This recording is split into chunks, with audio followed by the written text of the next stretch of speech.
here Wednesday evening at 8 p.m. Eastern Time for Private Eye Matrix Revealed with Monique Lasan.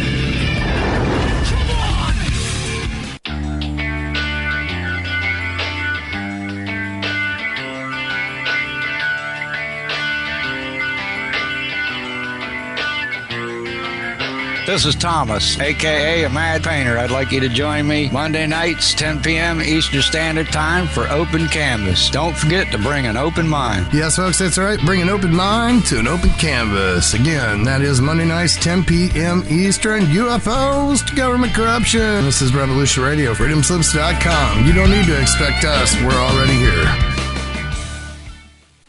All right, let's get it going. Are you ready? Are you ready? Let's go! Revolution Radio at freedomslips.com. It is 10 p.m. Thursday evening, and we are here live on Studio A. Yeah, you've waited all week for the most cutting-edge topics and guests, and now it is time to deliver. That's right, it's the Stephen D. Kelley Show with your host, Stephen D.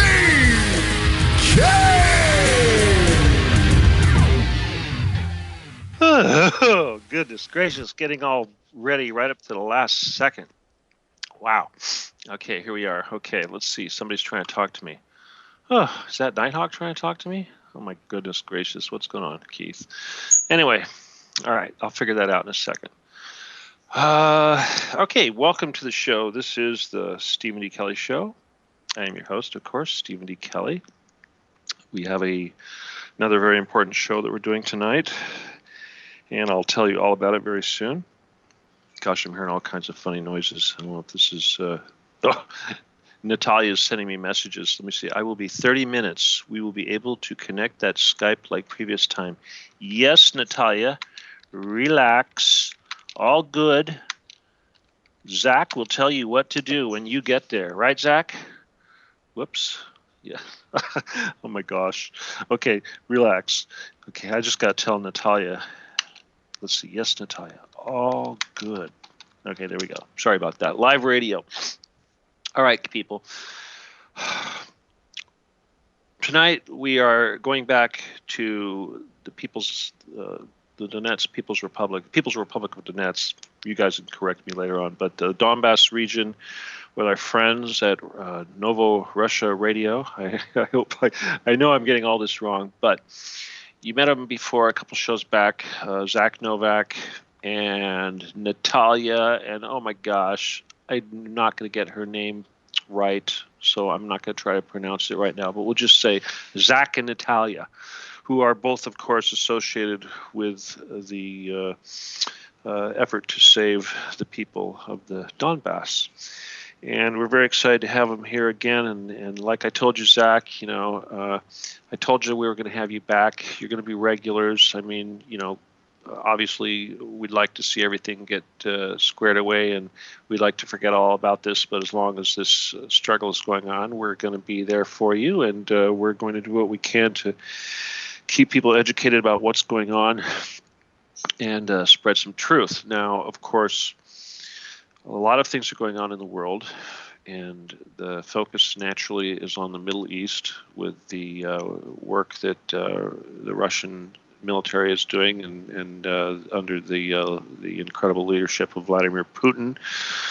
And as you know, we've had several stories about that, and we had a very important one last week, I believe it was, with our friends in Syria. And we heard quite a bit of firsthand information about what exactly was going on. And those developments, of course, as important as they are and as significant as they are in the world, we don't forget about our friends in former Eastern Ukraine, and so we're very happy to have them here. And Zach, you hear right now, we won't, we're focused all over the place, but you see how important you guys are to us. Oh no, Natalia keeps talking to me. Okay. She's so polite. Every time I say thank you, she has to say, I mean, she's driving. She says, "You're welcome." I says, relax, Natalia. Just calm down. Drive safely, right? Anyway. Okay, Zach, hang on just a second here. I want to do just a little bit of station stuff before we get back into the real nitty-gritty. It's hard not to talk about Syria, and we will talk about it a little bit. Oh my God, what's going on here? Is this Nighthawk trying to talk to me during the middle of the show? This is crazy. I can't really look at those messages during the show. I don't know why he wants to do that during the show. Anyway, where was I? Okay, like I said, this is Revolution Radio. This is 100% listener-supported radio. It's funny to say that right when I get these funny messages, but obviously, the point I'm trying to make is that we are listener support. We do need your support, so please go to the site support button on the left side of the homepage, www.freedomslips.com, and donate what you can and help us out. And I see here it is the 18th. I don't know. I have no idea where we are halfway through the month, so I'm sure we still need your donations. So I appreciate it if you would help us out. Also, lots of Facebook pages and stuff that we want you people to be aware of and connected to. And of course, I really, in spite of what Facebook is, I do think that it's a tool that we need to use. So if you could join our Facebook page, I would really appreciate it. Also, my Facebook page, plenty of room. And of course, it's easy to find these things. Just use the name of the station or my name. And I actually have 3 Facebook pages, one for the show and one for myself. And of course, the Stephen D. Kelley for President page. Gotta like that for me. Okay, Zach, you too. All right. I'm getting all stressed out because I'm tripping on whatever it was that Nighthawk is trying to tell me. I don't know. Maybe Keith, you could kind of get the gist of it and see what the hell's going on. And Natalia keeps talking to me too. It's like, what's going on? Oh, wow. All kinds of people trying to talk to me during the show. I apologize, Zach, for this, okay? This is kind of bizarre. Anyway, now, there's obviously there's a lot going on in your theater over there. And I know that there's a lot of changes, and there's all kinds of crazy talk like where do I start? But one thing, I can't even remember the idiot's name, but Yatso Nutso was saying that he wanted I don't know, $1 trillion or €1 trillion or some ridiculous amount of money for Crimea, I think it was. Right. And I think he wanted to do the same kind of a deal. He says, okay, we're going to let go of the Donbass, but we want Russia to pay us all this money. And I'm like, oh, my God, these guys they're tripping. I mean, it's like, where do they come up with this stuff? But anyway, the point is that this would indicate to me that they're almost writing it off a little bit. I mean, they're still doing crazy stuff. Like I saw the one post you did today. It showed the booby-trapped landmine, things like this. Nasty things that they're doing still. But let's just why don't you catch us up? What exactly is going on? How intense is it? How stable is it? What's the whole 9 yards? What's up? Steve, good morning. First of all, thank you so much for having us back. Keith, Revolution Radio, US of A, love you so much. Thank you so much for what you're doing. Alternative radio, underground radio, revolutionary radio. It's not part of the government. It's dissent, just like the way the country was founded. Dissent is to be American, and thank you so much. We're really worried about Natalia. There were some ceasefire violations a few days ago. Her area actually was hit a few days ago. So if she's on the phone with you, thank goodness. But let's just hope she gets here safe. Again, Steve, ceasefire violations from the Kiev regime, they will not stop. They play this game that they are peacemakers, but they're not. Like you said, there was a post earlier I put today. They're setting up booby traps, whether it's money, coins, or toys, or anything like that. We notified children and all the families out there, do not touch anything that looks suspicious. So it's politically, militarily, a very dangerous situation. I think they're in a panic mode, Steve, because they know that we're like a hornet's nest. We're defending ourselves well, and that's what we're doing. We have never committed any ceasefire violations. We've always stood ground. Even the OSCE, whatever what they want to say. And I would like to bring up a gentleman by the name of Daniel Baer, who is an OSCE member. He was in Yavoriv, Ukraine area, with American military, watching American military training right sector and Nazi Ukraine forces. What is OSCE doing there? Hey, hang on, Zach. Do me a favor, just real quick, just for the benefit of the audience. I know who they are, but for the people who don't know, tell us who the OSCE is. Well, OSCE is a monitor a group. It's a group that monitors here. Or what does it stand for? It's Organization for, what is it? Security. I forget the actual. Also, SMM is that whole part of the. It's a movement. They were in Yugoslavia. Right, these were the guys that came in there under the Minsk Accord. Exactly, right? Exactly. Yeah, okay. All right, go on. Continue. I just wanted to clarify that for the listeners. Go on. Absolutely. They're trying to monitor, peace and stuff like that, and to remove any foreign troops. So what are they doing at this base? Watching, and the pictures there, they're smiling and laughing and watching American troops training right sector, Nazi fascist groups. This is what's so scary here. You think these people are here to protect and bring peace and to monitor peace, but they're actually not, and that's the scary part. Actually, I did some radio programs, and they actually phoned here, Steve. People, please listen. They actually phoned and threatened us here to be careful what we say. Hey, listen, I'm telling it what it is. I tell it what I see, and for them to threaten us here, who are they? Who really are they? And it's frightening, and the people here, children, mothers, and, just families are just, they see these OSC vehicles and it's very scary to them, people have been bombed. You saw stories here, and I've seen it myself, children ripped to pieces, and mothers, arms, legs, limbs. Right now I'm just upset. I'm just stuttering here, but it's really gotten to the point where it's very, very scary. It's just unbelievable. Diplomatically, I believe on their side, they're falling apart, and they're doing things frantically. I believe the Poroshenko regime will fall.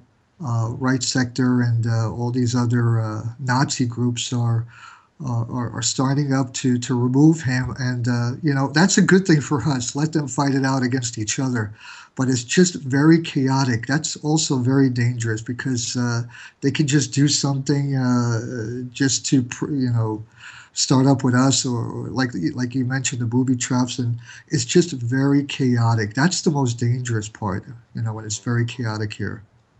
But there looks like, though, from what you're saying, you don't really have to worry too much about any kind of major offensive or anything like that happening, right?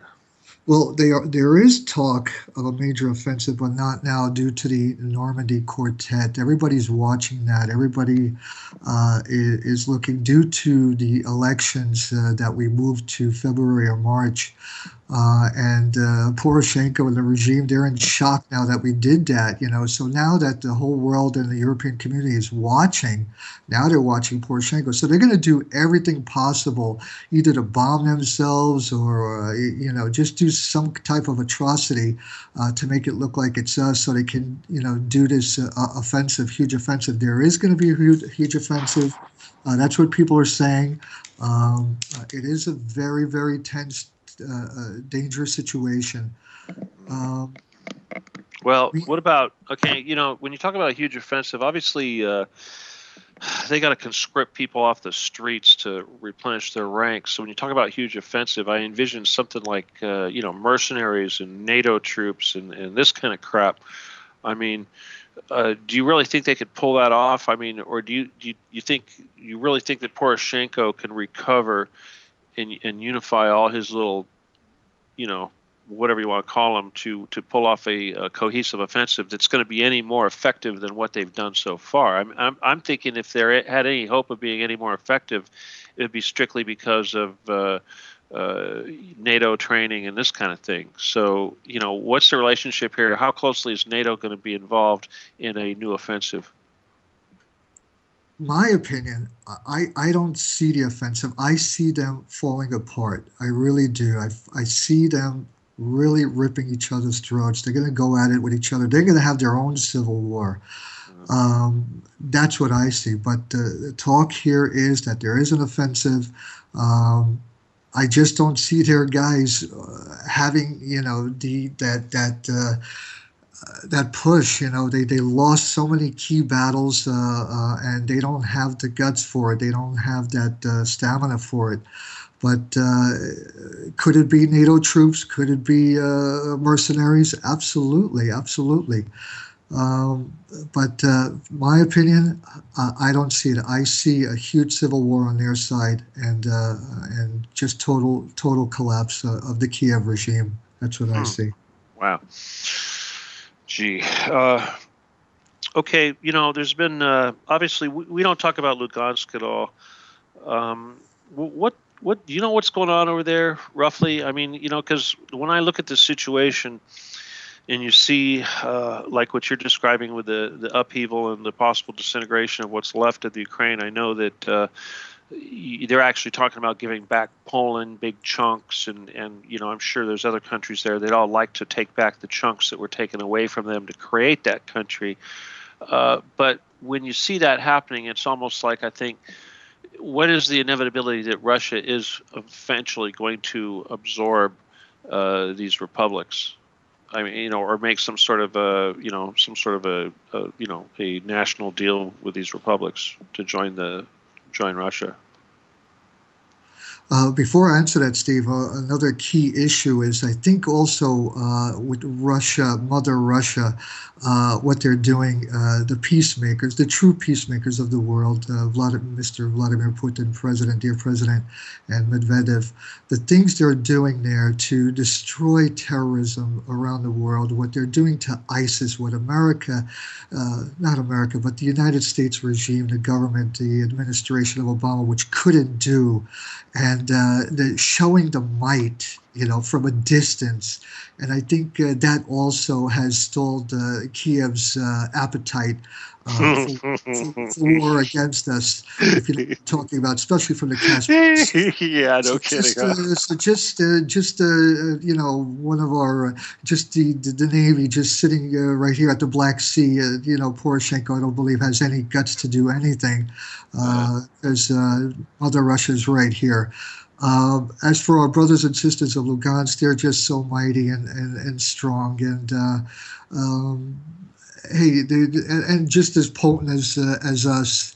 The future, everybody's got different ideas. They are actually more pushing for closer ties to Russia. Well, that's what I was Yes, really asking about, because that was sure. my impression that they were kind of on the road to doing that, and I was just kind of thinking that how long before, before they actually do it, and how long before you guys follow suit.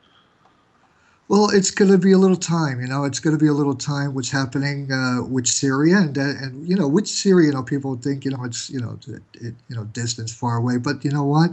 It has ties to us. These are ties to us, and it's just showing, hey, this is what Mother Russia's doing, and it's defending its front door and back door and wherever it needs to defeat terrorism. So it's going to take a while. to cleanse terrorism, to cleanse fascism, the fascist ideology in Kiev. And thank goodness, my goodness, Steve and Keith and Revolution Radio, Natalia has arrived. She's okay. I hear the door. I hear.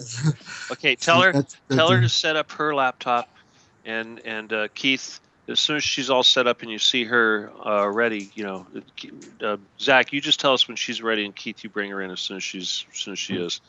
Absolutely. But tell her she's 10-4. relaxed. Yeah, in fact, tell her if she needs to get some coffee or something to go ahead and do that. Everything's so good. Okay.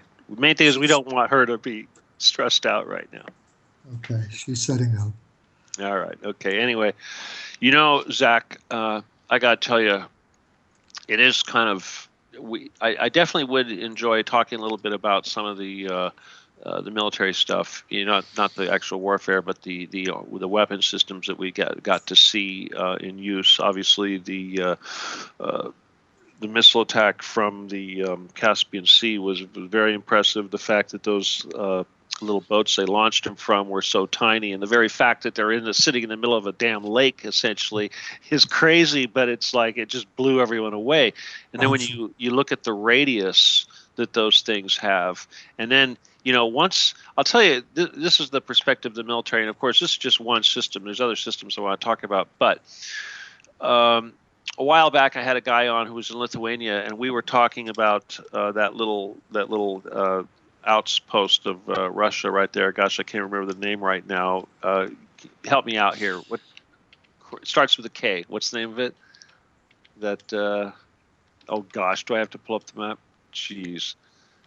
You know what I'm talking about, Zach? Uh-huh. Huh? Sounds like you're eating a donut or something. What are you doing? No. Yeah, what are you doing? Come on. No, I'm helping out Natalia here hook up. Yeah, that's what I thought. Anyway, oh gosh, I can't remember the name. I'll pull up the map on the side while I'm talking about it. But the point is that once they were able to add up the range of these missiles, and then they could take their little strings and pencils and draw these radiuses from around all of these little potential launch areas. London was in the circle. A lot of Africa. I mean, a large portion of territory. So I think that, like you said, that kind of shut down a lot of people, and I think from the standpoint of a launch vehicle, these little boats cruising around the Caspian Sea, that's kind of goes with the strategy of the Russians when it comes to ICBMs and things like that with their mobile launchers. I mean, my God, they've got the largest forest in the world. They can drive those things in little roads. I mean, you're never going to see those things, right? Mm-hmm. And I would suspect that they're thinking with the those missile launchers in the Caspian Sea has got to be something somewhat similar. But those are those were pretty impressive. All right, let me just say this, okay? Mm-hmm. Now, I'm gonna boast a little bit because I'm an American and all that, but I worked for good 20-something years at least in the electro-optics industry, right? We built everything. I mean, I worked on everything from M1 tanks to heads-up displays on helicopters to missiles to submarines to stuff on battles, you name it, everything. Oh my God, cat's knocking the trash can over. But point is that I've been watching the Russians' development of their systems since the 60-year anniversary, since Khrushchev, okay, or if you will, okay. I mean, seriously, I've been following them since Khrushchev at least, and keeping an eye on their technology. And I know that if that's the one thing that's the United States does really good, of course, is that. No one really knew that until Desert Storm, of course, when they did all that pinpoint, shock and awe nonsense with all that, optical laser guidance stuff. But the point is now we are seeing the Russians do it, the same thing. And I got to tell you, the American stuff is still a little bit better. I mean, it looks like it's essentially the same thing, but I think if you're going to dot the I, whatever. I know they say that some of the Russian stuff can you fly it through a window and all that, no doubt. But I bet you. See, I'm just bragging a little bit. I think the American stuff is still a little bit better with respect to that. Not that it matters, right? I mean, we're talking inches now in targeting, right? but they've caught up. They've really caught up, and I think, like you said, the Pentagon, they didn't know that. They didn't know that the Russians could do that. Steve, if I may, yes, you do raise an interesting point, and they might say the same thing, not for themselves, but yeah, maybe American tech is a little better.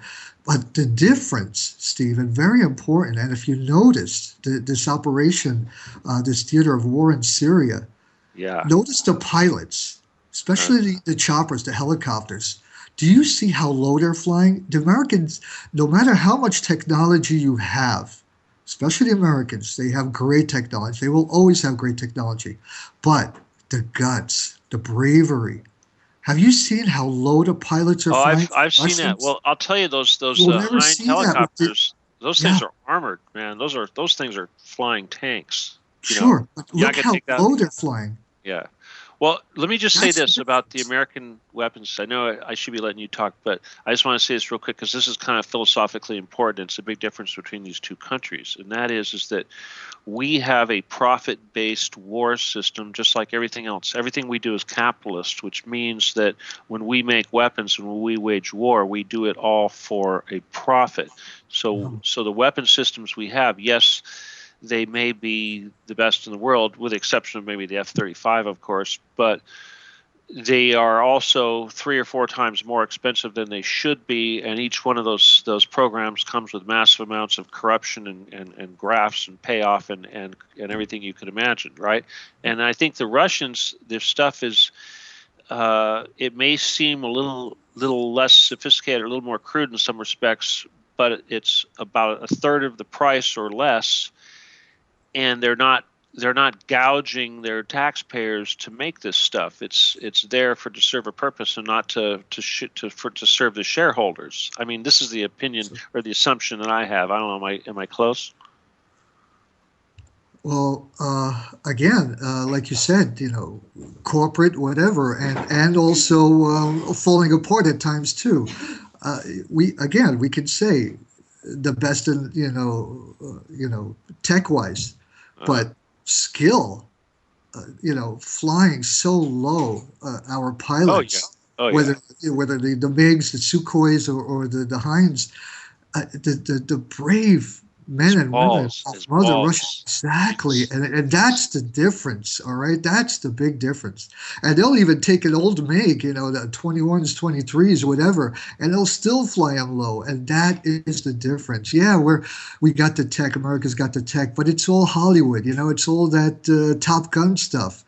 But let me see you fly low to target ISIS. I mean, that's the big difference, Steve, and that's what's really shocked the world. It shocked Washington, and shocked Kiev and Poroshenko, and shocked all the terrorists around the world.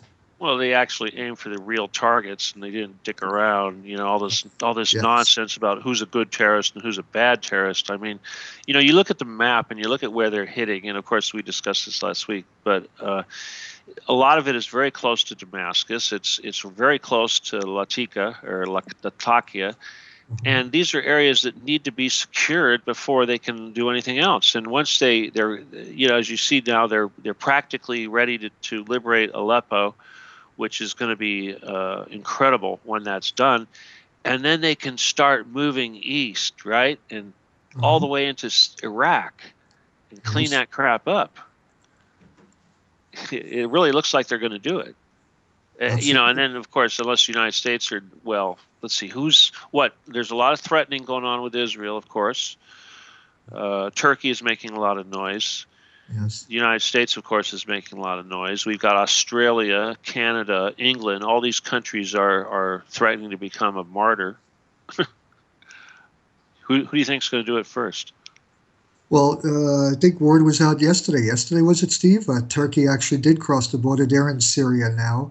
Really? Yes, I hear China, if they're in or not. I know they have bases there. So this could be global. I mean, this could turn ugly. But again, with Russia's might and really hitting those terrorist targets, and enough is enough. Putin said enough is enough. People will not suffer anymore. And I think the more he continues, it just don't stop. The more he continues, I think these other countries will back away, and that's what's important. Okay, Natalia, Keith, go ahead and bring Natalia in. She's ready. Listen, Zach, make sure that she's not set up too close to you. We don't want to get any feedback or anything like that, because I can hear her messing around a little bit. So I just want to make sure that you guys don't have any cross talk going on. Okay, looks like she's connected. Hi, Natalia, are you there? Hello, Steven. Oh yeah, okay. It sounds like Keith, or I'm sorry.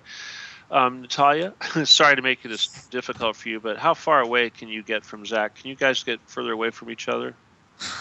Yes, about 30 minutes. Okay, why don't you do that real quick? What I just need you to do is, if you can just go to opposite sides of the room or something.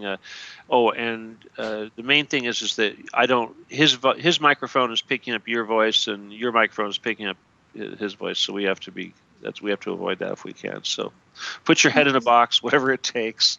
Sorry. Oh wow. How about we just use Natalia, Steve? We can use one system. That works fine. Whatever works best. Okay. Okay, you guys work that out. Let me look at. All right, we're 30 minutes into the show. I want to remind everybody, this is the Stephen D. Kelley Show. I am Stephen D. Kelley. We are with our friends from Donbass. And this is Revolution Radio, www.freedomslips.com. Please help us out. Send us your donations. Go to our site support button on the left side of our page. Wow, what is that little nasty noise? Oh, that's coming from you, Natalia. That little beepy noise. What is that? What is it? I don't know. I don't know. Is there something? It's high frequency feedback through the mic. Oh, okay. Yeah, well, I figured it had something to do with the mic, but I thought it was like a warning to tell her that it was needed charging or something. No, perhaps. it's audio feedback. Okay. Well, anyway, life in a war zone, right, guys? Natalia, Yes. Zach was saying that he was actually kind of concerned about your trip over here, that there's been some, ceasefire violations and things like that. What's going on over there where you're living? What can you tell us? Actually, the life became more similar like previous life was. So many people returned back to Donetsk. Our capital is vivid, again full of people, full of cars and other transport, but our suburbs of our city, our airport was subjected to fire yesterday, mortar shelling, and other settlements in the south of Donetsk Republic were also subjected to shelling from heavy artillery. Wow. It's impossible to say that the war stopped and that the full fulfillment of Minsk agreement is observed here. Obviously not. Okay. We really don't hear that much. But did you see any? The shelling is very close to you, of course. But did you actually have to drive through any damaged areas, places that have been bombed? You mean recently? Well, just like to get here this morning. No, I passed through the center of the city, but the reason is that we have still command time. It's dangerous to go. Martial law. Martial law, yes. Oh. And I had to wait for our driver, and he had problems with the car. It's impossible to call the taxi before 6 o'clock in the morning. I see. We have such difficulties. Do the people, the powers that be, they know who you are? Do they are familiar with you, the station, and do they support you? No. No, you're not famous. Come on, no, the government isn't there. How about, do I have to talk to Georgie and tell him to take care of you guys and give you special status? That's what I should do, huh? Is he still up and coming? I haven't actually talked to him in a while. Is he? I would think maybe now he has a higher status, perhaps. Huh? Zach. Yeah. come on, Steve? Yes, Zach. I'll ask you, Natalia. Oh. Oh. Well, I was just, we had, the official spokesperson, I'm dropping names, of course, Georgy Morozov on the show. And, you guys were telling me that he's still kind of a big shot, and I think he had gotten a promotion to a higher office. So, and I'm just wondering, it's been a little while since we've heard anything about him. Is he is he still moving upward? Do you know? No? Natalia? Wow. Where'd you guys go? We lost connection here? What's going on? Keith. They dropped. They dropped? Is that what that is? There she yeah, is. She's calling back. I see bubbling going on. Well, anyway. I think we're going to do another serious show next week.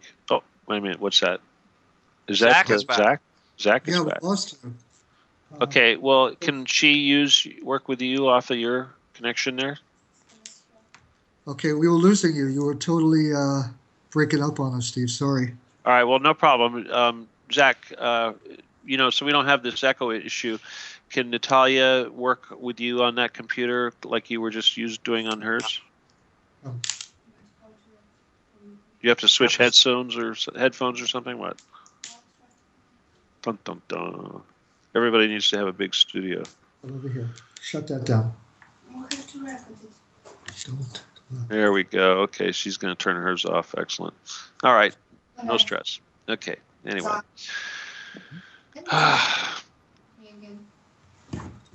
Go ahead, Steve. So, what the heck is that? Keith, did you do that or did? No, that was Hawk. That was Hawk playing with us. He's helping us out with a little, while we get the technical stuff. Thanks, Hawk. Da, da, da. All right. Anyway, sorry guys about that, but wait a minute. What the heck,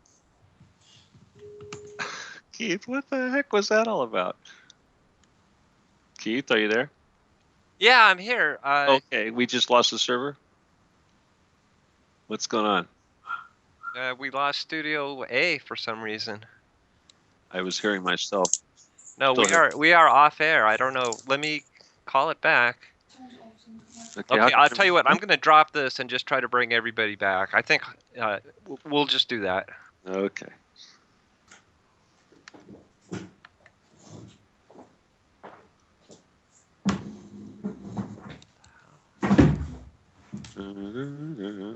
I don't know why I'm still hearing everything. The call should be over. Yeah, I Okay. thought I just hung up. Are we on? Hey guys, we're gonna try to drop everything and come and start from scratch and bring everyone back. I'm gonna have to close out Skype and restart it. So just give me a moment. Okay, so everybody just kind of hang up and we'll just.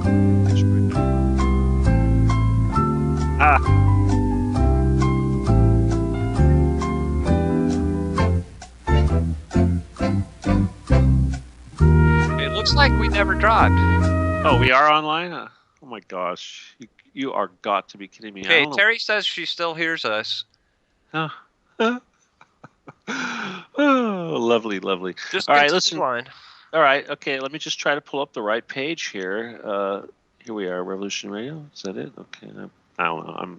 We got so many things. Okay, there we are. I think we are. We never dropped? Wow. Okay, sorry about that, everybody. That was really confusing. Zach, Natalia, you're still with us, right? I apologize. Listeners, I apologize.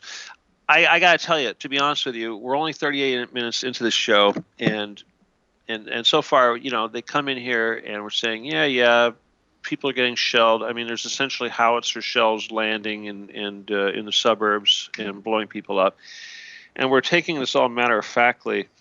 And I have to tell you that me personally, I'm sitting here and I'm kind of, this is still, the reality of it all is kind of overwhelming. And we try to, it's like, what more do you say? It's like there are howitzer shells landing in the suburbs. It's like, okay, what else do you want to talk about? I mean, seriously, guys. Zach, Natalia, you there? Zach? Keith? What's going on? Did we lose him? Well, what happened is I was just typing this in chat. We are still live on air, but for some reason my Skype shows the call over, and I can't You can't get them back? I'm just going to have to reboot Skype. All right. Okay. I apologize to the audience. This is really weird. Okay. Reboot Skype. We'll just turn it all off and start it back up again, and then everybody bear with us until we can reconnect everyone. All right? Sounds like we're still online, Keith.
Okay. Yes. Okay, bear with us. Bear with us. Just gonna turn the music off. Hopefully soon. Oh.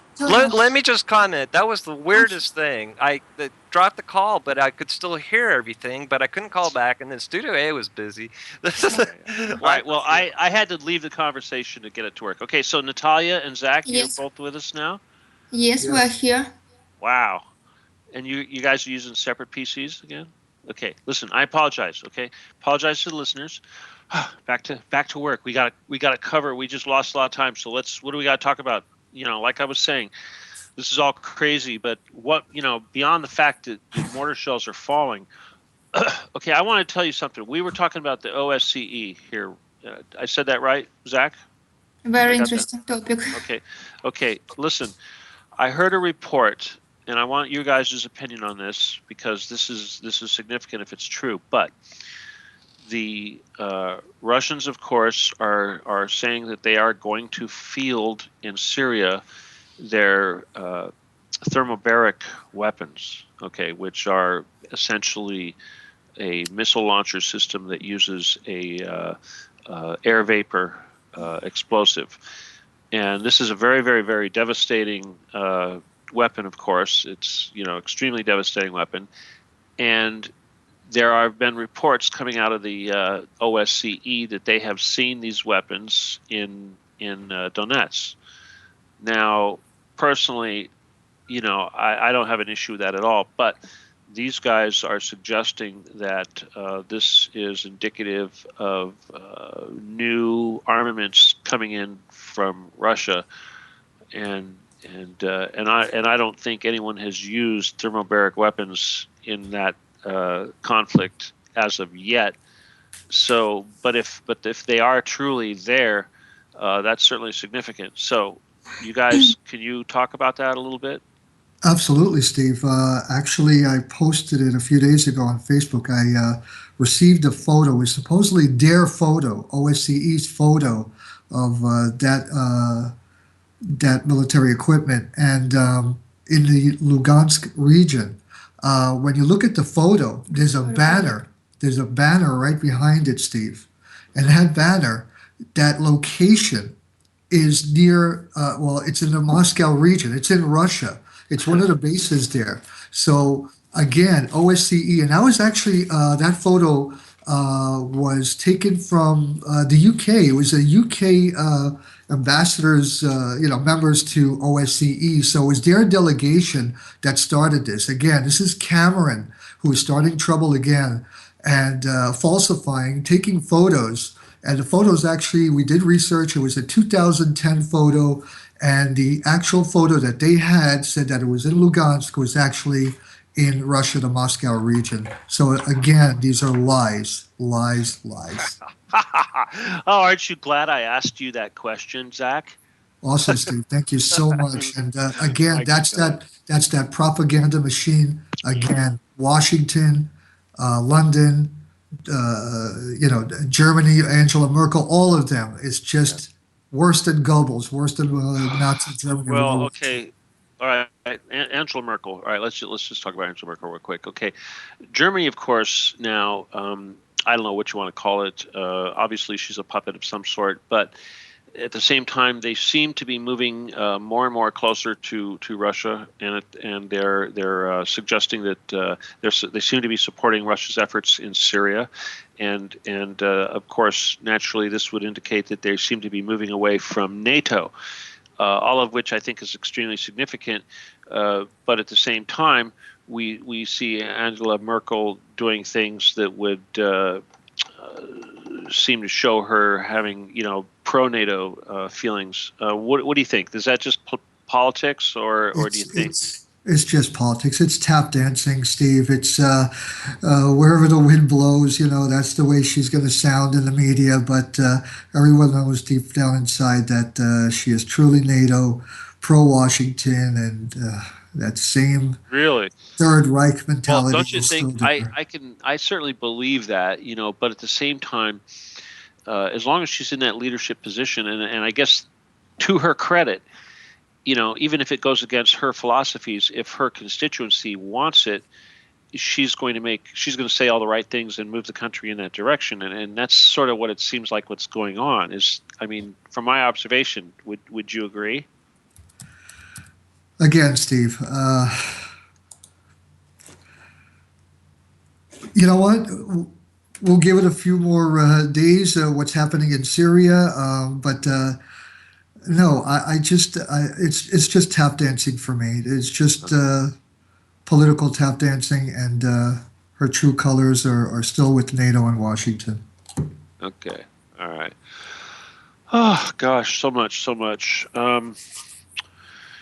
All right, I'm going to keep asking these questions, and I know Zach, you're going to probably be the one to go for it. But I want to hear more from Natalia, and I also want to hear a little bit more about the work that you guys are doing with your network, and how it's growing and the influence. I know last time you talked, you were setting up the baseball league and stuff like that, and I don't necessarily want to talk about things like that, but I'm kind of curious to see in the war to reach out to hearts and minds.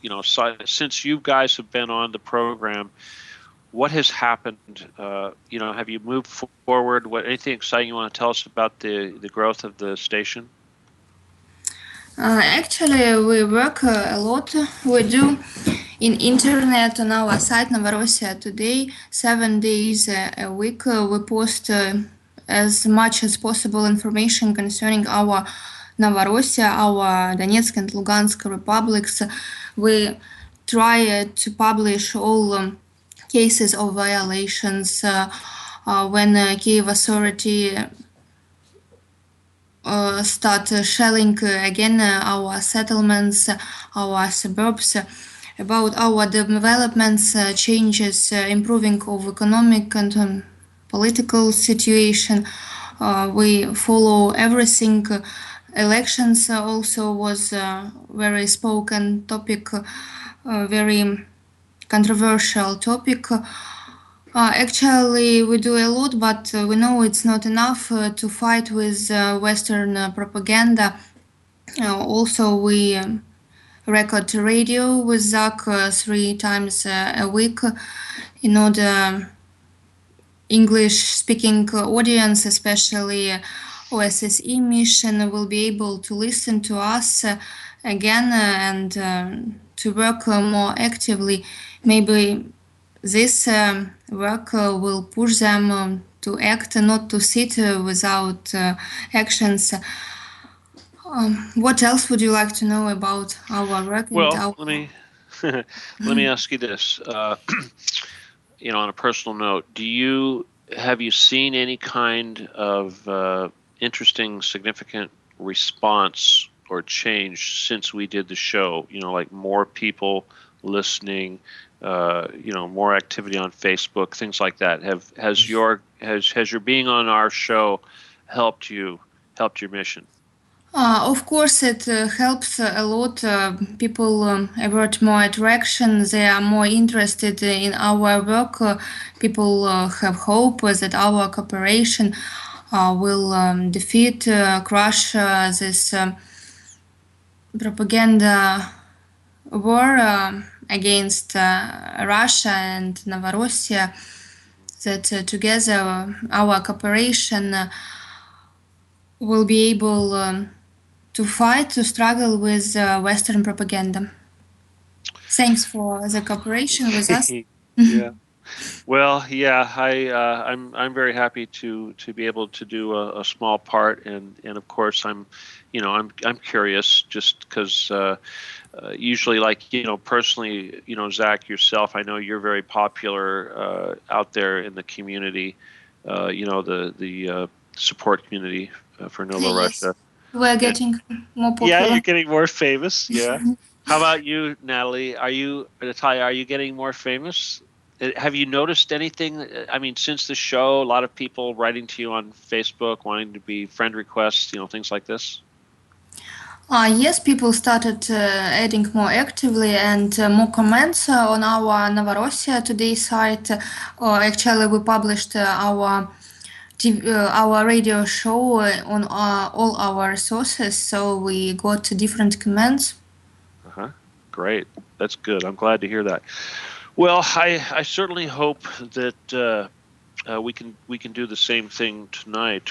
Reach out to a lot of people. I have no idea how many people are listening. I like to think it's a lot, but I certainly think this is obviously the things we're talking about tonight you're not going to hear anywhere else. Aside from, I guess the propaganda, like you were saying, Zach, one of the most important things we could do tonight is fight the propaganda. So what else do we need to say that needs to be refuted, do you think? What do we need to what propaganda do we need to fight that we haven't fought yet? Well, I mean, look at how the Russian media is working this out so well. Vladimir Putin, Mother Russia, the way blatantly they're saying, I mean, look how short we are destroying the terrorists who've killed women and children around the world in such a short time, and telling Washington it took you how long and you've done nothing. So we need to be more blunt. We need to, I like to be diplomatic, but enough is enough because I'm tired of seeing the suffering, Steve. I really am. I mean, I'm shaking right now because I'm just so disgusted, with OSCE hanging around with the American troops, watching them training right sector. London telling us that we have such, ultimate sophisticated weapons in Lugansk when these photos are so old and they're actually from Russia. I mean, the nonsense has to stop. So if they want to be blunt like that, then we shall be blunt. And Russia's doing a great, great job telling Washington and the world we are destroying ISIS, and we're doing it quickly than what everybody else is doing or trying to do over how long, Steve? And it's disgusting. Right. Well, so I'll say this about he's a master chess player, and I know that there was in the earlier days, even maybe going back a year, where a lot of people were very upset that Putin was not doing enough to support NOVORUSSIA. But now we see that everything he's doing, every little move, is so perfectly planned, and he's so subtle. Absolutely. And it's amazing, and like you said, it's so effective and so subtle, and everything he says, you could see. You have to look with Putin. It's a chess game. He's a master, and you have to look many, many, many moves in advance. You could see where he's going. If you go check all the way up, you can see, and what he's doing right now like with Israel and telling Israel, don't do this, don't fly over Lebanon, don't enter Syrian airspace. And then the other day he says, do not provide lethal weapons to Ukraine. Finally. You see where this is going. Meanwhile, he's parked right next door. And you look at also what he's not saying. For instance, Golan Heights. No one says Golan Heights, but we all know Russia is not going to allow it to remain in the hands of Israel. It will be returned. And this is this extremely volatile, but extremely also inevitable. But you see, like you said, everything he does, it's a chess move. At different places on the board. He check here in Syria, check here in Ukraine, check here in Turkey, check here in Israel. He keeps these moves. Each one of them adds up. And I'll tell you something else. You made a very interesting point that I wanted to bring up real quick, Zach, and that is the speed with which this mission was launched and with which it went into. I'll bring this up when we come back. Okay, you guys, hang on 5 minutes. This will be our break. We'll be right back in an hour. We will take calls. Stick with us. Revolution Radio, Steve D. Kelley Show.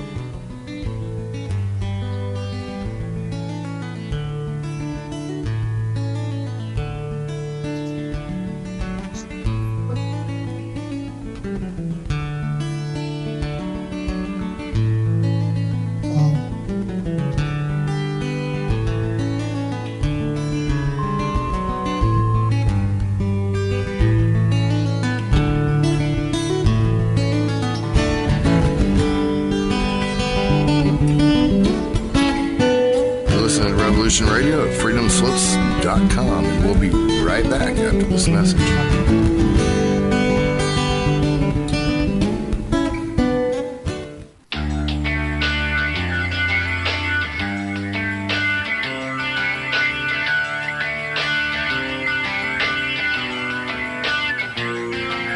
This is Thomas, a.k.a. a Mad Painter. I'd like you to join me Monday nights, 10 p.m. Eastern Standard Time for Open Canvas. Don't forget to bring an open mind. Yes, folks, that's right. Bring an open mind to an open canvas. Again, that is Monday nights, 10 p.m. Eastern. UFOs to government corruption. This is Revolution Radio, freedomslips.com. You don't need to expect us. We're already here.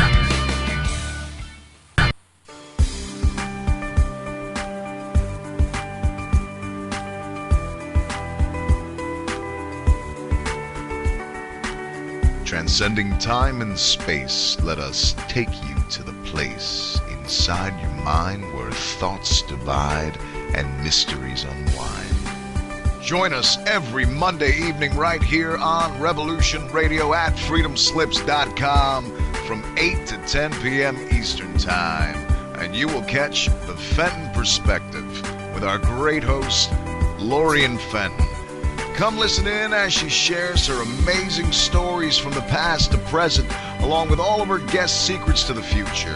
That's the Fenton Perspective every Monday evening right here from 8 to 10 p.m. Eastern Time, only on Revolution Radio. Oh, and you don't need to expect us. We're already here.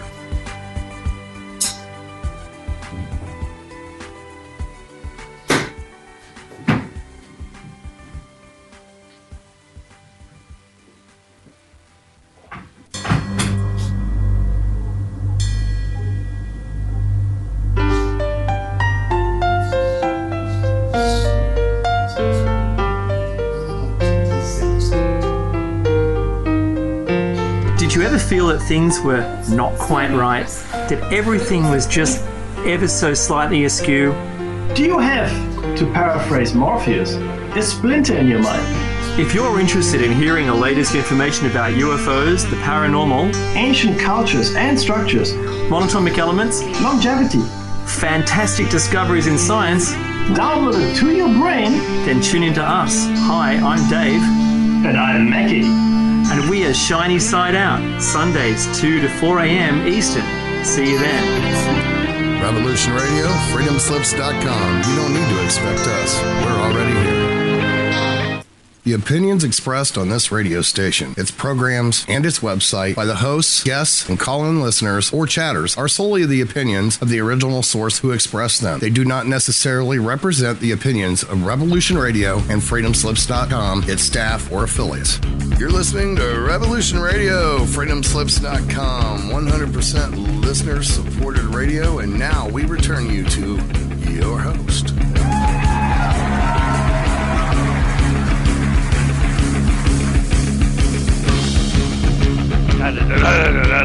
Okay, that was Natalia that didn't mute her microphone during the break there. Bad girl. Zach, did I get to blame on you? Oh, no, this is Natalia's laptop. Yes. Ha, you didn't mute your microphone during the break. Silly. Bad girl. All right, hey, all right, guys, we're back. Welcome back. Sorry, I had to give you a hard time.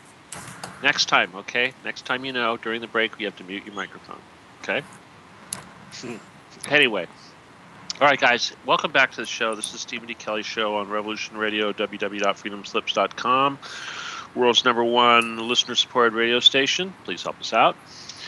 This is the second half of the show, so you are allowed to call in. And I'm going to give out the number right now. So if you would like to call in and say hello to Natalia or Zach over there in NOVORUSSIA, this is the number. Okay, get ready. Here we go. It is area code 928-202-4608. Okay, one more time. Area code 928-202-4608. All right, this is a contest. We want to see who's going to be the first one to call in and make sure this phone line works. Now, don't tell me you don't want to call in and say hello to these nice people. All right? And if you're not supposed to call in, you know who you are. Keith, I think you know who we're not supposed to talk to, but I can't keep track of who's not allowed on the air anymore. So you're the producer. It's up to you, okay? I got it. Okay. Anyway, okay. Yeah, sorry about that. Again, of course, tonight we have Zach Novak and Natalia. Just say your last name for us real quick for me, please. Saitayeva. Satyava.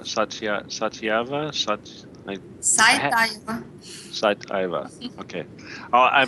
If I work on it, I'm sure I can get close. But anyway, they are talking to us. It is about 6 a.m. right now where you're at? Yes.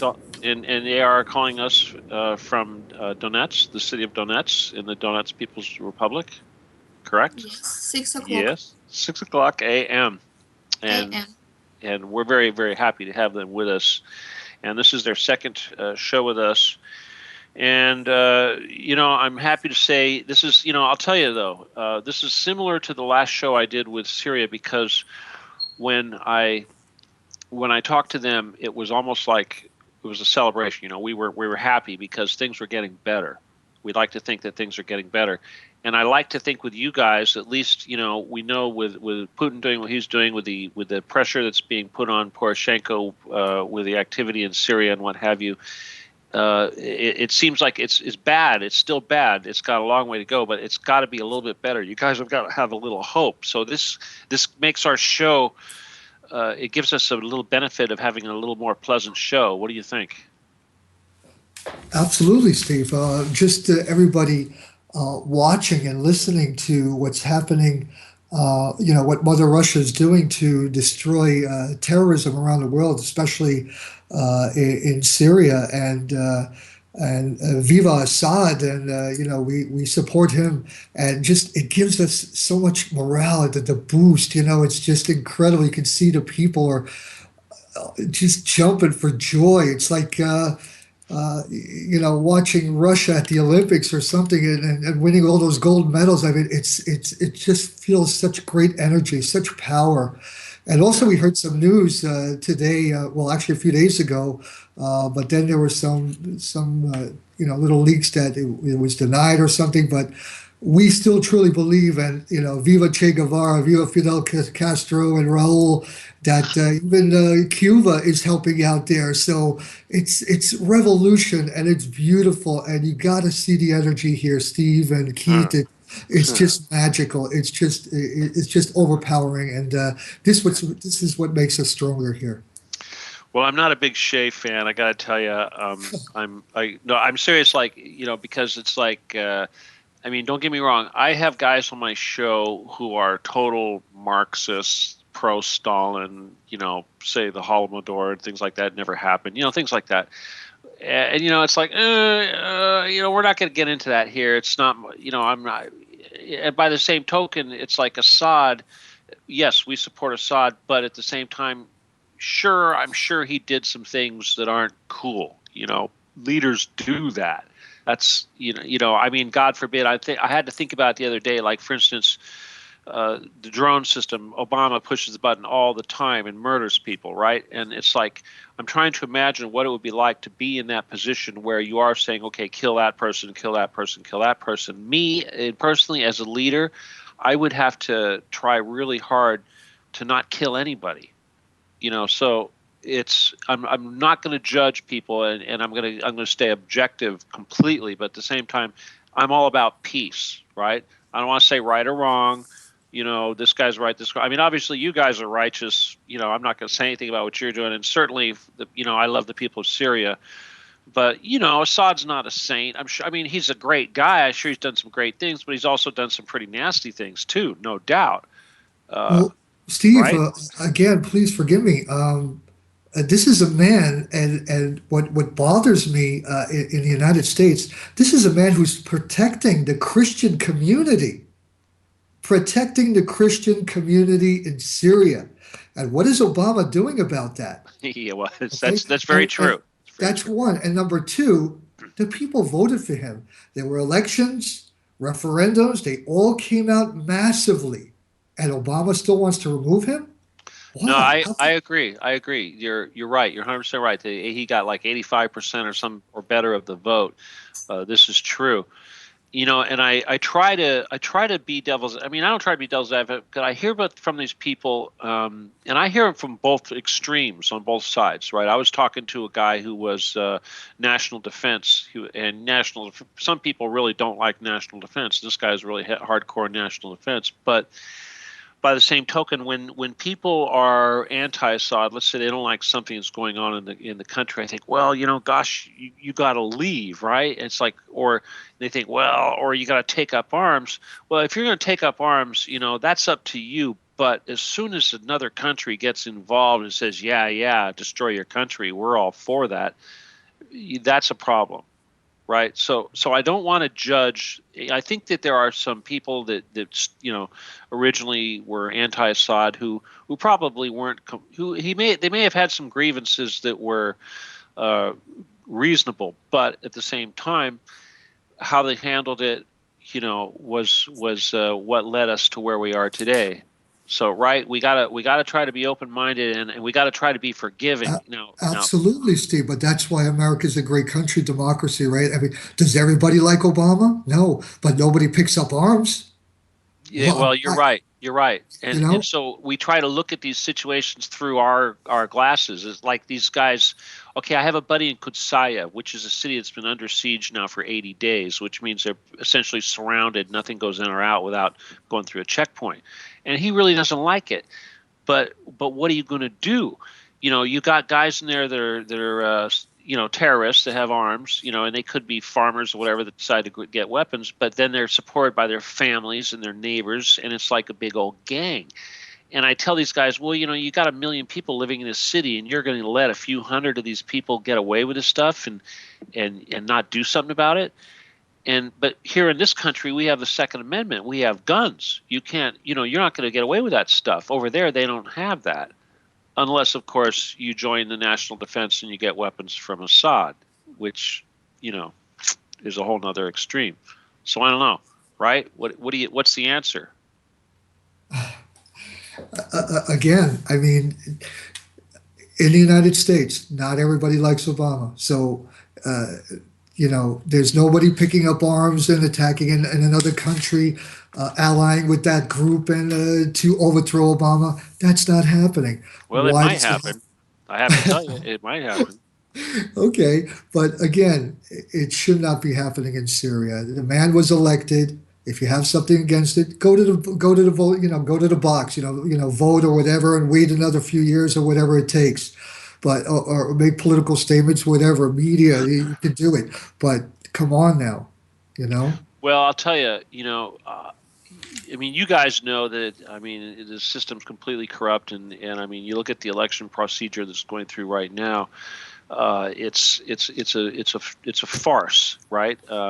We're never going to get true representation. I mean, we should have had Ron Paul as president right now, but they stole it from him.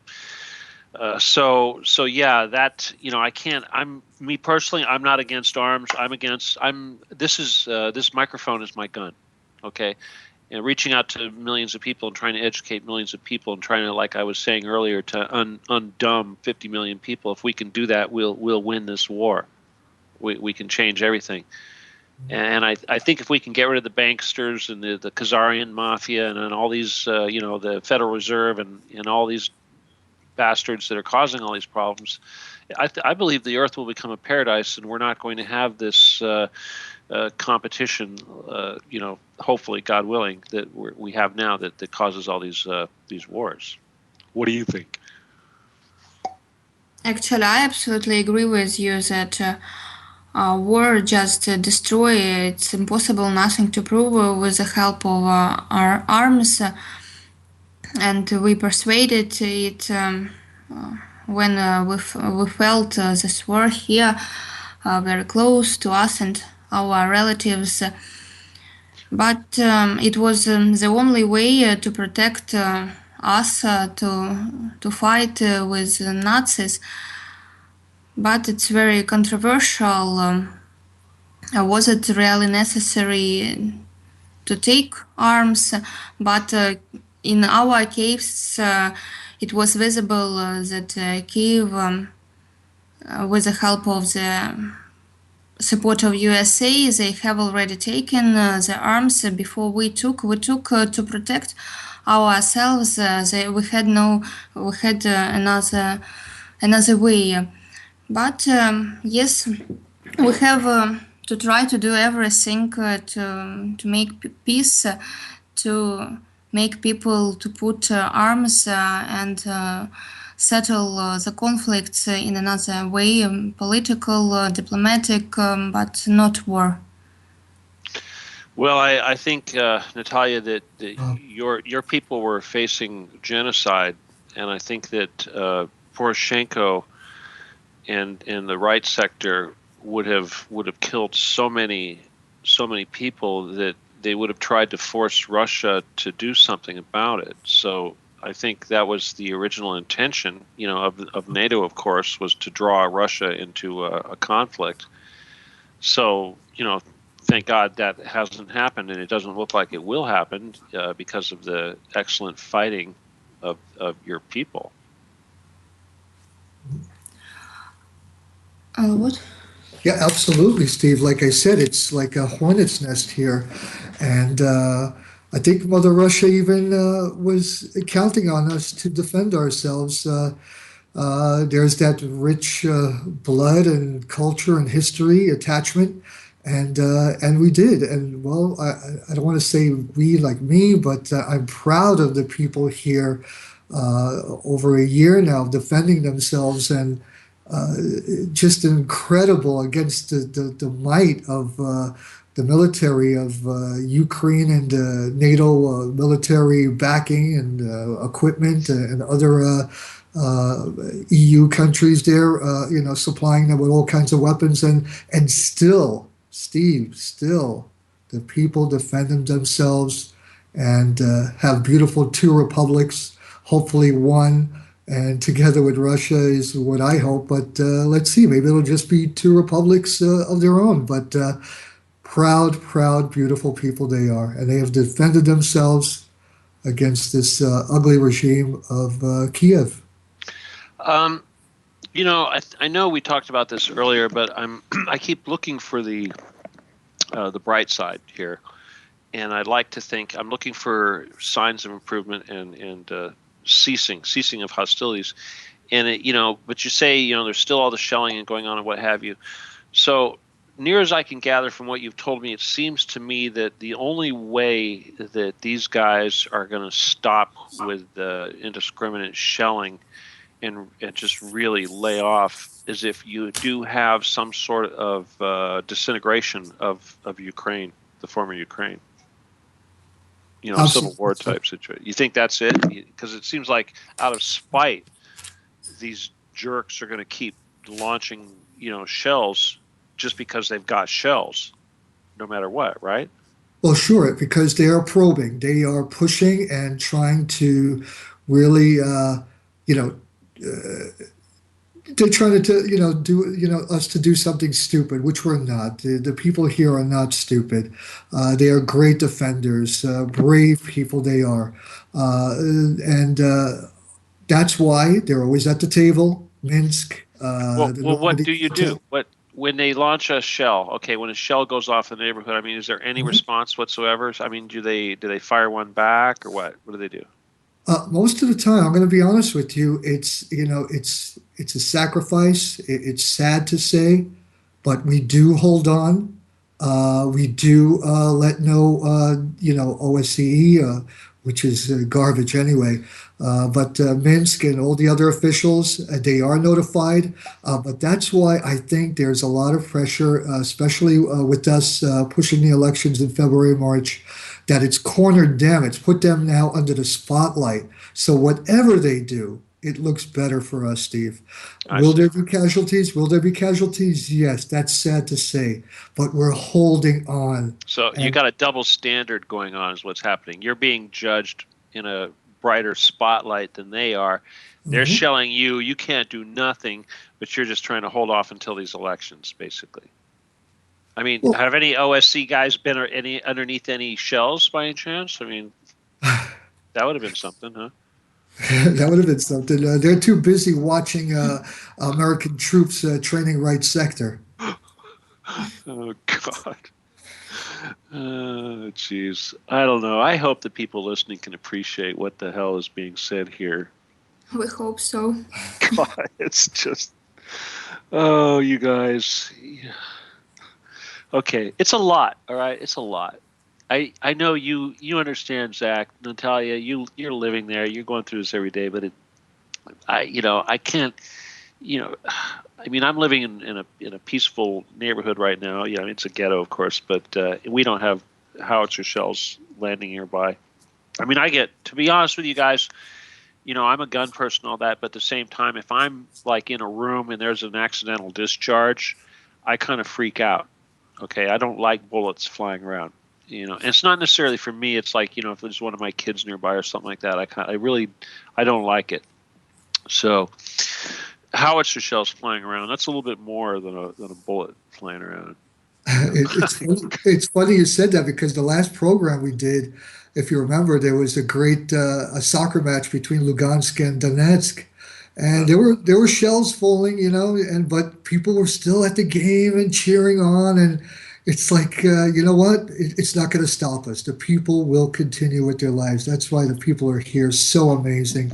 And it will never fall. It will never. It just makes us stronger, Steve. It just makes these people stronger. Yeah, well, I try to tell people, I try to explain that to people that, I don't know, to sort of, I guess, to counter the propaganda. There's so much of that right now, but they don't understand. I know we talked about this the last show, I think, briefly, but these people, these are the people that defended Stalingrad and lost hundreds of thousands of people, right? I mean, these are not Iraqis, these are not Libyans, these are not whoever we've got. These are not North Vietnamese. I mean, you know what I'm saying? These are, you're not going to get a more formidable force than this. So, yeah. Anyway. And it's a great point you said, Steve, because the blood, the spirit, and me and Natalia, we actually wrote about it and talked about it numerous times to the media. It's that spirit from the veterans of Mother Russia that runs through the veins here, Steve. Now I'm getting emotional and teary-eyed, but you see it, and how close they are with the veterans. When they see the veterans, the hugs and kisses, thank you, Grandpa. You see the advertisements anywhere, don't forget our vet. And that's so important. And the blood flows, the spirit flows. And that's what makes everybody stronger here is that blood and spirit of the great patriotic war that continues. And that's why they're so incredible here. The defenders here and the blood and spirit still runs through, Steve. Uh-huh. Hey, guys, real quick, we've only got, we've got about 40 minutes or less, but I really would like somebody to call in and join us. Again, I just want to give the number out again real quick, 928-202-4608. And because I'd like one of our listeners, I mean, come on, you guys, be brave. Somebody be brave and call in. Who's going to be the brave one that calls in? My gosh, it's not that. Please, we're going to make someone famous. Call in right now. And I'd like somebody to join us and give these guys some support, right? Say some good things. Okay. So come on, join us. All right. Again, it was 928-202-4608. All right. 928-202-4608. So let's hear from somebody in chat or wherever. Somebody, turn off your radio and give us a call. Say hi. Okay, before we get back into it, I just want to say something real quick about I'm working on this show next week. I just want to mention there's a young woman that I met through Press TV, and her name is Afra Dagher, and she is a Syrian. She's an activist, and she lives in Latakia, which is kind of cool, right there on the coast, nearby the airport, and over there by where all the action is taking place with the Russians launching their airstrikes. So I'm going to try to have her on the next show, God willing, and of course I will announce that as soon as I can. But I'm just letting you guys know that should be interesting. So now, I really would like to get some callers in here because it's people have questions. I mean, I kind of got a pretty good idea what's going on. We stay on top of this stuff, but there's got to be somebody out there that's got some good questions. I don't know, Keith, you're following. Do you have any questions for the guys here? Yes, I do. My question is, are there any leaders or voices, not necessarily political, but any voices that are supporting you, powerful voices? Other world leaders or, that sort of thing, maybe even musicians or somebody that a lot of people listen to. Celebrity support. Or political. A lot of people support Mother Russia and Novorussia. We proved this, we saw it on eyes actually, because they come here regularly to support our population, especially children who need it so much. For example, Russian young sportswoman, world champion Mariana Naumova, if you know her. The weightlifter girl? Uh-huh. Yeah. She comes from Russia. Uh-huh. She's 16 years old and she won world championship for 4 times. Unbelievable girl. Now, didn't they take away something from her because of her support? I think the EU, somebody in one of the NATO countries, actually took away some award that she received because of her support for NOVORUSSIA. I believe so. Yeah, I believe so, Steve. You're right. Do you guys remember that? What it was? Don't remember, but I believe. Yeah, you're right, though. But yeah. She did suffer as a result of this. Yeah. But there's been, others. There's boxers. Yes. Leroy Jones is it, and Mike Tyson's coming. Wait a minute. Guys who fought against Klitschko, perhaps? There you go. Very good. Very good. Then you have musicians. A lot of musicians are coming by and being supported. Very famous pianist Valentina Lisitsa. She comes from Ukraine, but most of her life she spent in Canada. In a very famous, well-known orchestra. But when she started supporting Donbass, they asked her to leave it, and she didn't decide about this so much. And at first she came here to support people, to give a concert, and then she went to Russia to work in Russian orchestra. You Russia, guys, this yes. reminds me real quick. Keith, help me out here. I want to go ahead and put down in the chat the address or your internet connection for your network, Novorussia. Was it? I'm sorry. Could you just tell us real quick? Is it Radio Novorussia or what? How's it go? Novorussia Today, our site. Okay. Yeah. Can you, Keith? I want you to. Can we get that into chat and then? Yeah. If you post it in the link here in this Skype chat box that we're talking on, I will post that into the chat room. Yeah. Can one of you, Zach or Natalia, could you go ahead and type that in there for me so we can get that out to everybody? Yes, in a minute we'll do it. Okay. Now, you see, the reason why I'm saying that is because, we're trying to reach out to as many people as we can. So one of the things that I was kind of curious was with the other big networks and media outlets, like, for instance, Russia Today or, for instance, Press TV, places like that. Okay, there it is, Novorussia Today. Yeah, Keith, you got that? Can you go ahead and share that with everybody, please? Certainly. Okay, let's see. But basically, let me just spell it out for everybody because it's not the typical spelling, of course. But it's NOVORUSSIA period today. Okay, so it's Novorussia, Russia, of course, with an O, today, and that's the page for their network. No, I guess what it is I'm trying to help you guys get more exposure for your network. I want you to get, I'd like, of course, I'm still disappointed because I would like to see other hosts, even on Revolution Radio, interview you guys. Okay, I mean, as far as I know, I'm the only one here that's done this, right? Yes, sir. Okay, well, we got to fix that. I can't be the only one talking to you. We need to have you talk to more people. So I'm challenging my fellow hosts that are doing shows that would like to be, important, getting involved in this important work, to reach out to Natalia and Zach, of course, and you can do that either through me or through Keith. We'll put you in touch with them and have them on your programs. And also, if there's anybody listening, like, for instance, obviously this is going to go on YouTube naturally, but have you done Russia Today? I mean, am I being silly here? I mean, are you not good enough for Russia Today, or what's the deal? Yeah. Question, Steve?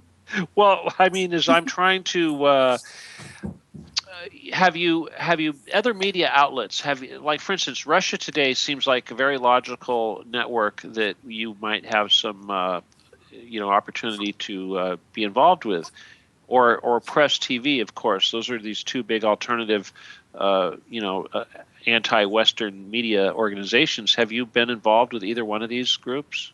We work with different media resources. We have also Novorussia TV and Novorussia Radio Rocks. As for other foreign resources, we also cooperate with a French edition. We have volunteers from France. They publish for Novorussia Today also, and they edit this information on their resources. Oh, very good. Okay. Do you have anybody in the USA doing that aside from us? Only you and Zach. Okay, we're gonna have to fix that. Gee. Okay. Anyway, again, we have also our volunteers in Spain. Oh, Spain, of course, right? They Very provide good. our information for us, videos, and they share our information with Spanish people. It's a very essential mute support of our young republics. Is there any group that you think needs to be focused on? Because it's like I look at you've got some Europeans, and these are countries that are historically anti-fascist, of course. But I was just kind of curious. So what thought that came to me right now is Asian countries. What is the attitude in most of the Asian countries? The Chinese, Japan, places like that, with regards to your your issue. Actually, I don't know attitude of Chinese and Japanese people. We have so much work. It's a very interesting question, but we try to find information, translate it to broadcast to people. Actually, as for me, honestly, I didn't even think about Asian people. It's impossible to provide provide information and to get opinions all over the world. Okay. All right. Well, okay. See, I'm thinking for you. That's 1 billion people, right? So. Well, as for me, Steve, I think the Chinese will always be on our side. I know me and you spoke about China before early in the show, have our differences, but they will always be supportive. What the United States will try to do, we'll break that up, that whole chain there, with Korea and Japan, picking sides.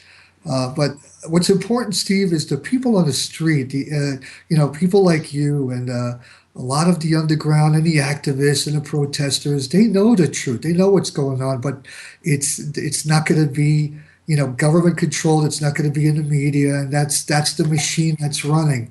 But I see it slowly going to crumble. I do see it crumbling a little bit, especially what Mr. Putin, the dear president of Mother Russia, is doing. And this is so important. I think this is going to open it up. I really do. To defeat terrorism the way he is, and finally to bring some peace. And the man has been voted in Time magazine on the cover several times, right, Steve? I mean, right. Man... Well, let me just interrupt you for just a second, because I think this is important for everybody listening, and that is, okay, you've said a couple times now, defeat terrorism, but I'll tell you what I think is really going on here. This is a war against the Rothschilds. Okay, these terrorists, these are proxies, but we know ultimately, we all know who the real enemy is here, right? Who's been paying for all this, who wants all this to happen. Ultimately, Putin knows what's up. He's not saying it, but we know that this is a war against the Rothschilds. What do you think? I mean, that's what I want to think, because I'm convinced that that's the true answer, and that's the only way that we're going to have peace in this world, if we can do away with those people.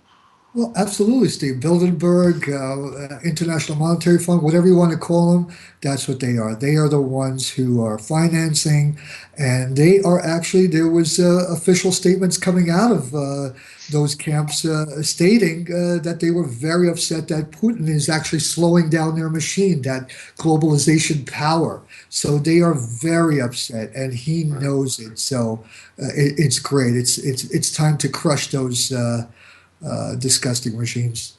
Yeah, well, I like to tell people that we're winning, and at the same time, though, I know that it's going to get very ugly before it's over, right? It's I mean, certainly here in the United States, there's hell to pay, and I really don't think that we're going to be able to get through this mess without dodging more than one bullet. So I'm not looking forward to it. Okay, let me see. Well, there's a chat question here. There's a lot of opium going through Syria before Putin stepped in. Wait a minute. Irrelevant. Come on, opium going through. Where did that come from, opium going through Syria? The only thing going through Syria is probably hash, not opium. That's Afghanistan. Jeez. Where the hell did that come from? Those are the old days, back when they had the that's actually Persia, I think you're talking about, right? The assassins, Actually, coming back, Aleppo, where, from an ancient history standpoint, I know back in the days of the Crusaders, I think that it was just east of Aleppo is where the assassins, the hash eaters, had their base. You guys remember any of that? I remember the assassins, absolutely. Very interesting during that time period, Steve, definitely. Yeah.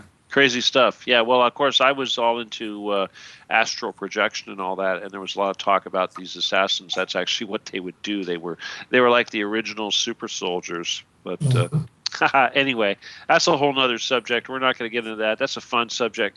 Hey, are you familiar with that whole concept of super soldiers, Zach? You know about that nonsense?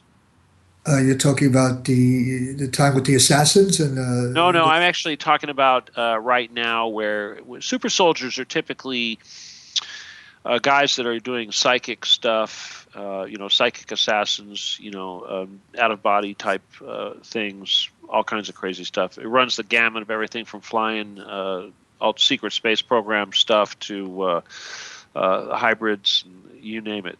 But absolutely. There's a lot of talk on that. I think that's just a little bit more in the future. Yeah.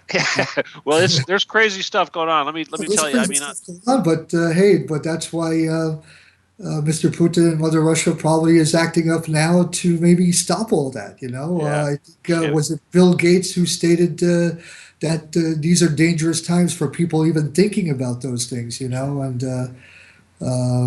other high-tech officials actually said the same thing. Very dangerous for people to abuse, the technology and to use it in such a menacing way. I'm surprised that. What about drones? It seems to me that the Ukrainians, they must not have any sort of a credible air force per se. I mean, is it the fact that Novorussia has very good anti-air defenses that kind of negates it? Because here in the U.S., they've become so dependent on drone warfare. You'd think you'd be seeing a lot of that going on over there. What's the story on that? Well, it's Steve. We could talk old school. You can talk about surveillance. You can talk about. I love using KGB and moles and stuff like that. Infiltration. It's just amazing, the network that's working, and no matter what they try to do, we're 10 steps ahead of them, Steve. But but there's no air attacks, right? Go ahead, Natalia. You are right. We have very good air anti-attack protection. I don't know exactly how to say this, but finally we are protected, and we had right to get this protection. Ukraine blame on Russia all the time that they provide heavy armament. For us, it's not true, but they they supported us to protect from air aviation bombing. It's truly that we have it, and we can have it because we did everything legally to be a republic, and we can protect us. And we have right to ask other states to support us in this case. Okay, I got a question for you. The the airport. Now, okay, the big airport that they've been under siege for so long. Was that in Lugansk? Was it the airport, the big airport? Yes, Lugansk had. I can say that has. Our airports, Donetsk and Lugansk, both airports are in such a poor condition that we can say that we had them. Now we have not. Rex, yeah. Okay, well, I guess what I wanted to know is has it been retaken? Is it still being fought over? Are there still Ukrainians occupying the airport? No, fortunately. It was liberated. The capital of the DPR, Donetsk, is controlled by our soldiers. DPR's militia or army. It was liberated in March, at the beginning of March, and they couldn't break through it again. Just their bodies, dead soldiers of Kiev, are given to them now. OSSE mission are working there, and volunteers, they are taking bodies of killed Ukrainian soldiers, and they are taking to their motherland to be buried. Okay. It's our airport is our now. Do you think it will be rebuilt? Are they making any effort to put it back together? Yeah. Very difficult question. It has been totally destroyed, and is it good to rebuild it, or to take, or it would be better to take another area? Maybe it's not good to rebuild it when so many people were killed there. Yeah, sure. Yeah, ghosts, huh? Bad Yeah, energy. bad energy, Bad and there's still energy. constant showing there, right? Yes, they are close to it, and from their position, it's possible to subject to mortar shelling or APC No, shelling. the airport was on a high ground, I believe, a bluff or something overlooking the city. Is that right? It's still a strategic area, I believe, isn't it? Yes, it's strategic area, so the Ukrainian could occupy it more than a year. That's why. That's why they fought so hard. Yeah. Yes. Okay, well, that's good to know. I was unaware of that. Gosh, what else? What else? Jeez. I really wish. Okay, one more time. Somebody here was asking, Keith, I don't know if that was you, but the basic necessities of life. I know the Russians, of course, are still sending in aid, I assume. And I saw also today, I think, Zach, you posted that the Ukraine, Kiev, was buying, 40,000 tons of coal a day from Donbass? How about that, huh? Business still going on. They need coal, and yes, that is true. It's a funny war. They are just a circus of a regime, of a government, but they need us. They truly need us. That's insane. Well, I mean, what would happen if the people? I mean, obviously, you're all related somewhat, and you don't want to see your neighbors freeze. But it just seems like it's some leverage. It's still a little bit of leverage. It's almost like, no, screw you. You can't have any coal. What What do is you? it? What does that show you? What does that tell you? These people are so amazing. And the first time you invited us, Steve, remember I told you I was kind of nervous, me as an American coming here, um, you know, knowing, you know, knowing that the U.S. is helping the Kiev Nazi regime, killing people here. And I was really nervous, what was the reaction? How are they going to welcome me? And Mm, it's just been so beautiful that people just, hugging and being so grateful, and that's how they are. And no matter what you do to them, and if you need help, they're still going to help you. And that's what's so great and beautiful about these people. And the West, Obama, Germany, and all those Western media crazy propaganda has to stop the nonsense, because these people are truly remarkable. You slap them in the face, and tomorrow you ask them for something, and they will give it to you. That's how remarkable these people are. They're just fantastic. yeah, it's like the two kids. They get in a fight and give each other black eyes, and then they're hugging afterwards. Uh, We're All right. waiting Well, for the hug. We're waiting for the hug. The other one is not, so yeah. it's a little All right, different. all right. Yeah. Okay. Well, you know what I'm saying, but I think this is a bit of a tangent, but I think that when you guys first came on, no, I know, Zach, your attitude was was pretty obvious. You're pretty happy about it and everything. Now, Natalia, though, I know you were a little scared maybe and didn't really know how it was going to go. But I guess the point I'm trying to make is, now that you have done a show and here you are and you've come back, you've had the reaction and all that, and seen what has happened since. What do you think about us? I mean, your feelings. Do you feel different than you did the first time you did the show? Actually, different. I like the first show. I felt your support from the first time. Now our conversation is very casual. You're not What can afraid of me. what can I say? I'm very thankful for your support, that you help us to widespread our information, to resist this information, anti-Russian propaganda, that we have to talk to people in order as much as possible to hear us. Thank you that you do from your side that you can for us, for your support. Yeah, well, thank you. I just hope that we can do enough. I sure think we do. We've done a lot I think we've done a lot of good work in Syria, and I like to think that we're doing good work in Novorussia too. I'll tell you guys, I had a message from somebody today. It actually came from France. She's probably listening right now, of course. And it could even be somebody who was associated with you, Natalia, what you were telling me earlier, because I think she had just joined me on Facebook.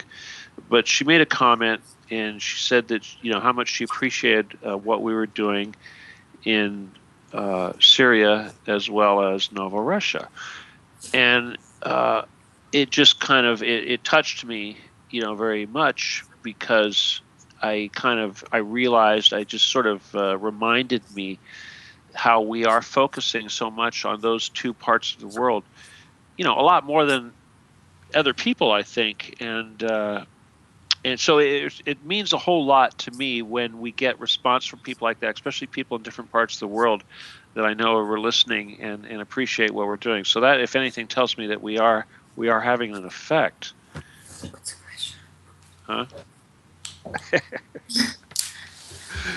Hey, you guys, what are you going to have for breakfast? Not sure, Steve. Not Pastry. sure? Pastry with tea. Yeah, she likes pastries with tea. Pastries and tea? No eggs and things like that, huh? No? It's impossible in the office. Okay, you can't make the eggs in the office. All right, that's terrible. Okay, I wish I could take you out for breakfast someplace nearby, but I don't know. I'm just curious what the see. I'm fishing here for a little taste of Novorussia, what your typical breakfast might be. I mean, pastries and tea, basically. Is that common, or what is Poroshenko having for breakfast? Poroshenko is from Nazi Ukraine, Kiev. He's probably eating a lot of pork, huh? Pork and a lot of chocolate. He is a chocolate king, as you know. Did you know this? Yeah. He's a chocolate factory. He owns a chocolate factory, but yeah, Porky Poroshenko. Yes. No, but I'm just trying to draw a visual image here. So I guess the Danish. Where do you get your pastries? Well, I'll just tell you, Steve. Well, this morning was different, but every other regular morning coming to work, you see the buses are filled, the people, the kids going to school, and the parents taking the kids to school. But you see them stop off at the shops. The shops are full, and life here is just simply amazing. And no matter what the Kiev regime will try to do, the people will continue, and they will have their breakfast, lunch, and dinner, and go to the shops and restaurants. Of course, we have breakfast, lunch, dinners, and suppers. Okay. Tell me about your lunch. What will you do for lunch today? Usually, we have a great lunch at work. We have cafeteria. Yes. Yeah, they got a really cool cafeteria here. Tell me about it. Tell me about the menu. What's on the menu? Well, it depends on the wonderful lady downstairs, the cook, the chef, and she surprises us. It could be crepes, and first a borscht, and or some creamy soups, and but it's really tasty. It's really cool. But I can't wait when the crepes come. That's my favorite time. Yeah. Well, Blinchiki. Crepes are like blintzes or small pancakes. Okay, the pastries. Does she also make the pastries, or do you buy that at a baker? No, she surprises us from time to time with crepes, and it's amazing, So it's just cool. Usually she cooks first course and main course soup, so borscht, and first course main course potato, mashed peas. Zach likes a lot. Different cereals, fish, meat, different dishes. Are you alone in the office right now? Has anyone else come in this early? One more person from TV is here also. Wow. Yeah, there's only 3 of us in the whole building. In 2 hours will be a lot of people. Oh, Right. okay. Right. Yeah. Okay, that'll be what, 8 a.m. roughly when everyone shows up? Correct. Okay. Well, let's see. It's almost, oh, gosh, it's got to be about 7 here for you right now coming up, all right? Yes, So you're that's right. 5 more minutes. 5 more minutes, yeah. Well, I'm looking at my clock here, and I see I have at 8:49, so that tells me we've got about maybe 8 minutes left in the show, perhaps 6. So that's unfortunate that we didn't have any callers. I don't know if, again, it's always nice for at least one person to call in just so that we know the phone's actually working. Can we ask a question to you, Steve and Yeah, Keith? of course. Go for it. From us here, it's very important. We'd like to know what's happening on the political side there. The debates, Republican side, the Democratic side. Right. Who's strong out there? Who's leading? If you can tell All us. right. Well, let me just give you an update on that. Okay. First of all, the Democratic debate just took place, and the front runners, of course, are Hillary and Bernie Sanders. Now, Bernie Sanders, of course, is a Zionist socialist, Jewish dual citizen of Israel. So yeah, he's a Satan. We don't want him. Hillary is a murderer, evil, horrible person. Obviously, we don't want her. Donald Trump, even though he is a blowhard and a clown, at the same time he's a businessman. So he follows demographics. He knows what's going on. So he's saying a lot of really good things. He's given support for Putin. He's said a lot of really important things with respect to that. But so he's probably leading the Republicans right now. You got to understand, though, that the whole thing is a farce. They're going to put whoever they want in there. For a while there, they said it was going to be either Jeb Bush or Hillary, but now Jeb Bush looks so bad and Donald Trump looks so good that they're never going to be able to fake that. I wouldn't be surprised if it turns into a combination Hillary-Bernie Sanders ticket, although, like I said, either one of them is just horrible. But so I'd have to say that Donald Trump is looking really good right now as far as electability is concerned. Whether or not he's the answer for the country, I can't tell you, because how much power do these people really have? Obviously, if Stephen D. Kelley for president, that's the real answer to world peace right there. But hey, Kelly? Right? Of Of course. course. But that's it in a nutshell, essentially. The rest of the Republican crowd are complete idiots. I mean, take your pick. Rand Paul, I think, is one of the nicer guys, but he's beholden to Israel just as much as the rest of them. So they're all very, the Republicans are saying a lot of anti-Russia, anti-Iran, crap like this. Same old, right? So they all suck, but I would say that right now Donald Trump looks like the best of all of them. But then again, you guys got to promote Stephen D. Kelley for president. Will it be dangerous? What about Hillary Clinton? Will she dangerous if she wins this election? Very dangerous, very, very dangerous. Hillary Clinton is first of all, she's a murderer. Okay, she's a bloodthirsty woman. She's actually had people killed. She is very, very much in the pocket of Israel, and she's not very smart, so she would do stupid things. Okay, she's a very dangerous person. Yes, we don't want Hillary. Would she be even more dangerous than Obama? Yes, she would be more dangerous than Obama. Trust me, Obama is very bad, but Hillary's a murderer. Seriously, she's had people killed to get to where she is. Obama did not do that. Yeah. How do you think if Donald Trump supports Russia, really? Donald Trump, I didn't really say, he doesn't really support Russia per se, but he's a smart enough man to say that what Putin is doing in Syria is a good thing, and he thinks that bombing ISIS is a good thing, and he's I think that's probably the smartest thing that he's ever said. He's said a few other things that I think are encouraging, but you got to understand a lot of these people, they're still tools, right? They're still controlled by Wall Street and the bankers and what have you. But the thing is Donald Trump has $1 billion, so he has a bit of freedom. to say what he thinks. And so again, yeah, he's probably the best of all of them, but what can I say? He's not as good as me. Thanks for your answer. Anyway, that is the end of the show pretty much.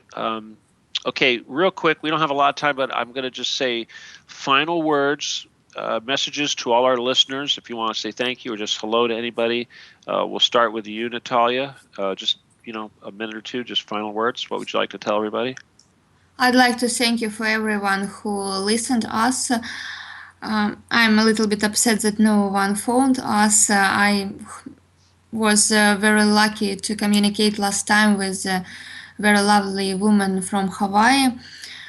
I think to our listeners, I would like if you invite us again. Sorry, I'd like to ask our listeners to phone, to talk to us, to put questions, to have communication.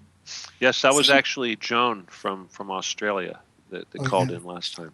But we'll have you back. We'll have you back again. I'm sorry for interrupting you. Zach, final words? Yeah, absolutely. Again, Steve, thank you. Keith, Revolution Radio, bless you guys so much. Thank you for just an outlet for us, voices to be heard, not just for me and Natalia, but the people here, They just love some kind of support out there, even though they're so brave in defending themselves.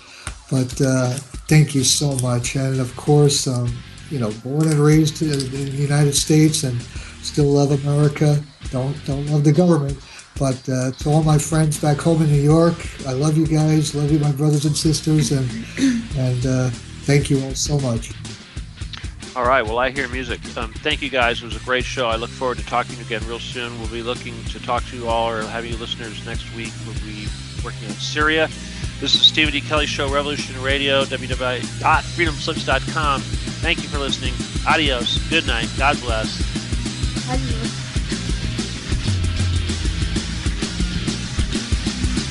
Thank you for listening to Revolution Radio.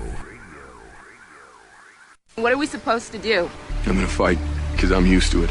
The rest of you are gonna have a tougher choice. And look, I don't want to sell it to you. It's too ugly for that. And it's ugly, and it's hard. But when you're fighting in your own backyard, you're fighting for your family, it all hurts a little less and it makes a little more sense. But for us, this is our home. Even the tiniest flea can drive a big dog crazy. So the first thing we have to do is learn how to work together. Become a unit. And that's going to take some time. So we're going to have to evolve. Rewire our reflexes. Learn new skills and adapt old ones. So we'll find people we can trust. Friends with their ears to the ground who can help us get the things we need to fight back. Watch what they do. Study their tactics, their routines. The more we know, the easier it will be to hurt them. But we'll need to be smart, and we'll need to be patient. We'll hit them on our terms. When we're good and ready. We inherited our freedom. Now it's up to all of us to fight for it. Revolution Radio at freedomslips.com, where the fight begins and information never sleeps. The opinions expressed on this radio station, its programs, and its website by the hosts, guests, and call-in listeners or chatters are solely the opinions of the original source who expressed them. They do not necessarily represent the opinions of Revolution Radio and freedomslips.com, its staff, or affiliates. You're listening to Revolution Radio, freedomslips.com, 100% listener-supported radio, and now